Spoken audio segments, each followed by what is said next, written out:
I just kind of want to start off, I agree with Mr. Uzel. We've had a concession running the Bowler and Moomaw recreation area for about the last 15 years. This last concession year, we were able to come to a mutual agreement for an early termination with the Royal Elk Group late last year. For various reasons, but basically agreed that it was in the best interest for them to do an early termination of their concession permit. And so that put management of the Bowler Moomaw complex, recreation complex, back to the Forest Service. And ultimately, I think this is a very good thing for us at this point in time. It is going to be a bit of a transition year, and so there'll be some challenges in for this coming season.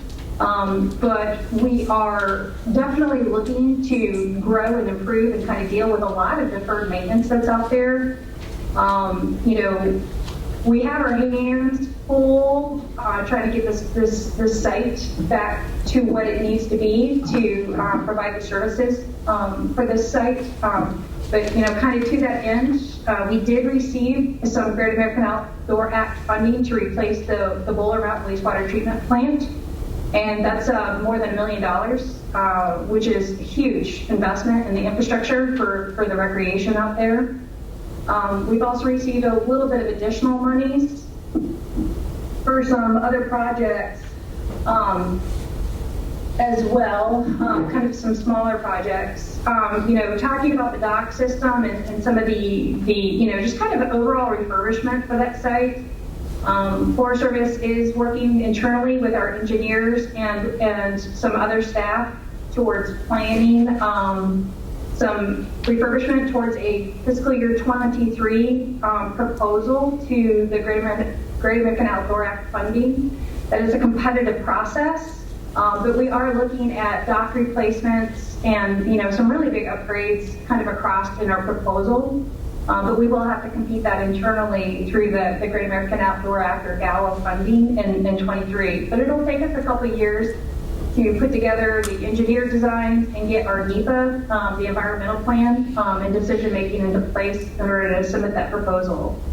For this year, I don't know, a lot of folks, we got out this year and discovered that there had been a water break in the marina store down at Bowler Flats, and so we've had to gut that building for the store. But the Forest Service, we know that that's really important. So like when the concession terminated, we purchased the above ground fuel tank to ensure we could continue to provide a fueling system or gas at the marina store as part of the next concession, smaller concession around the marina store.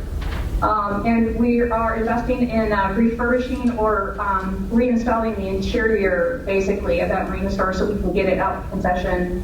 A public news release was sent out last week, and please do share it. I know I should send it to both county administrators, a couple of county administrators. But we'd love to see, a local or regional business interest, competitively submit an application to the permit around the marina store, the wet and dry storage out there, and that day use area. I'd love to see kind of local business, take some ownership in that marina store concession. For this year, on the Alleghany side of the lake, we are not proposing any closures of any of our recreation sites at this time. In order to maintain everything open, as much open as we can, we are proposing reduced services as we start grappling with some of the deferred maintenance. So, for example, out at Coles Point, we found that the chlorination tank for the water system in that the shower bathhouse needs to be replaced. And so, in order to keep Coles Point open, we're probably going to be providing porta-johns until we can deal with that water system improvement or replace that water chlorination tank and get that work done for that bathhouse. Everything's going to be open, and we're going to be chipping away through this year at some of the deferred maintenance, especially the safety things.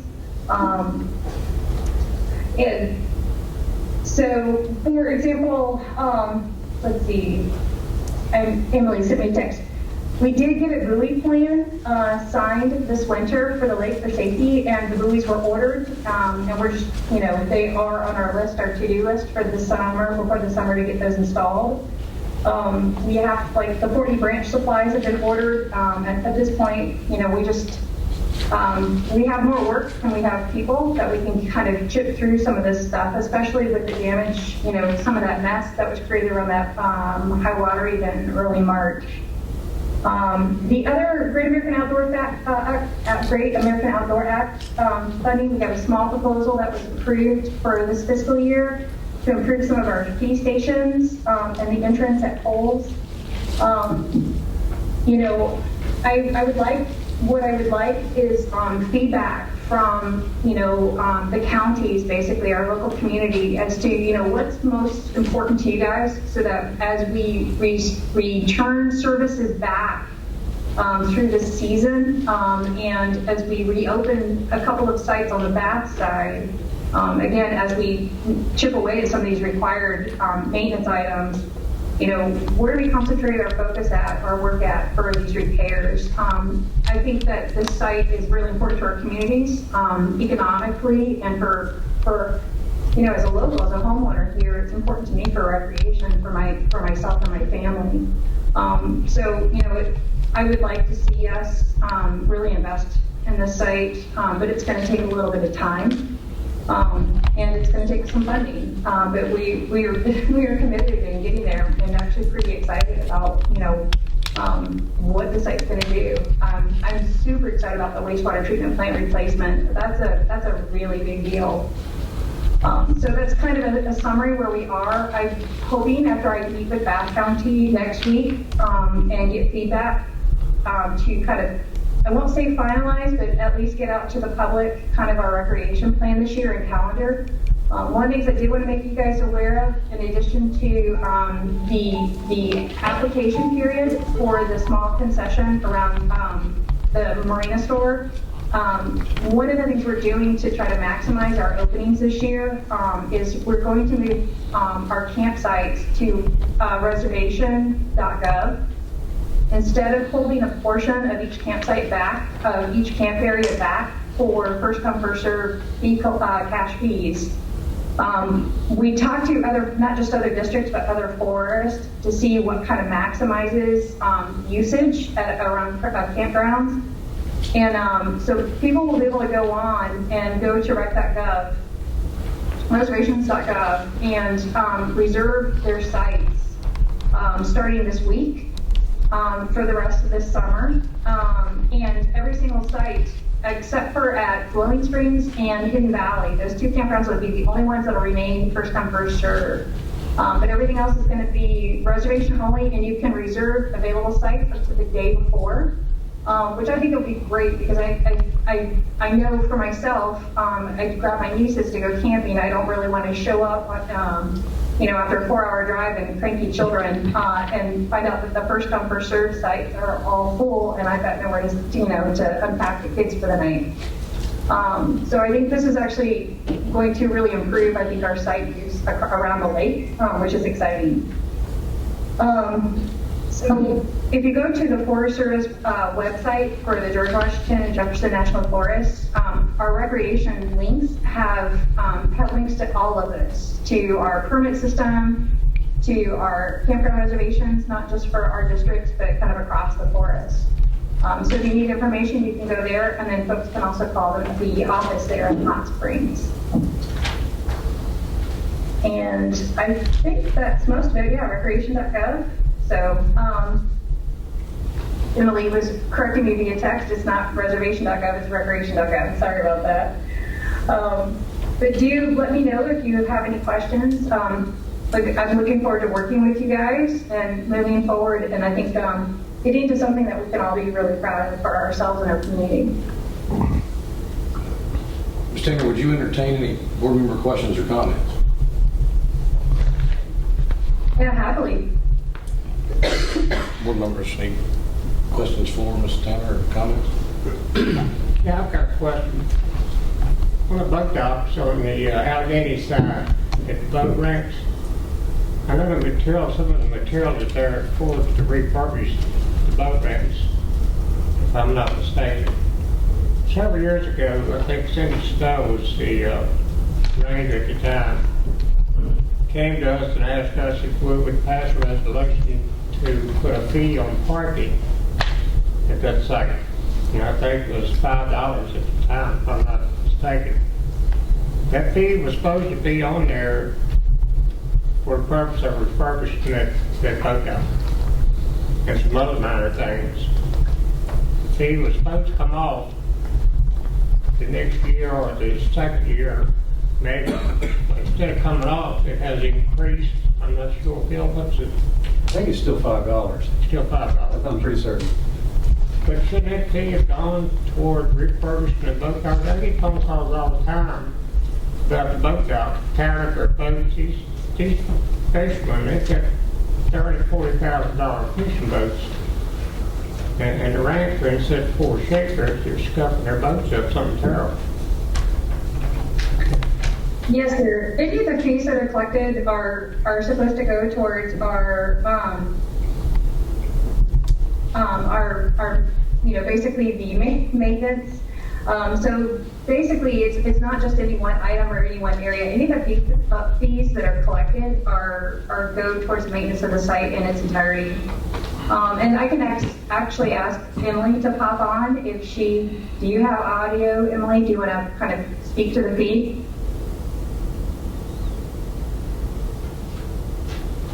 Yes, so the fee is $5. It has remained $5. We are currently selling a day use pass that can be purchased. And previously, when it was under concessionaire, this pass went for $50, and now it is $30. But as for those fees that are collected within the area, they are used for the entire site. So it includes water systems, facility upgrades, facility maintenance. There's a lot included in all that. And we've been given more fees this year to keep, to get started. So hopefully we'll be able to recover those fees this year. Okay,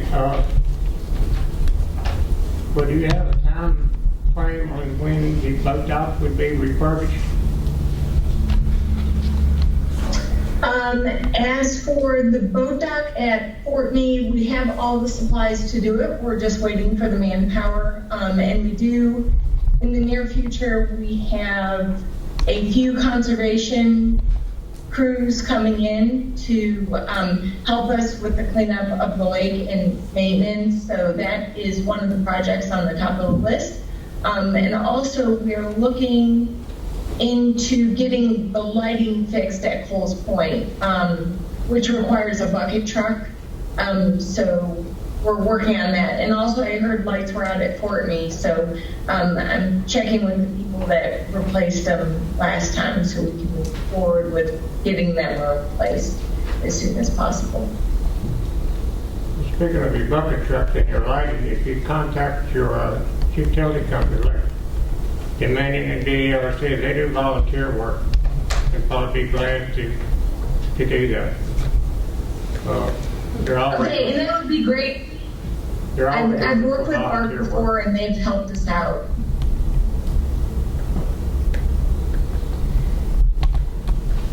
Thank you for that suggestion, sir. Appreciate it.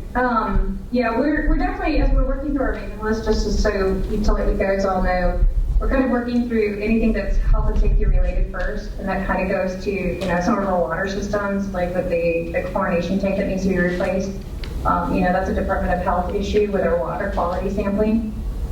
So as we're kind of going through the list of repairs that we need to do, the health and public safety is our priorities. We're kind of working through these lists, and it's, when we look at our recreation program, we're just trying to maintain balance across both counties and districts, but then also through the range of recreation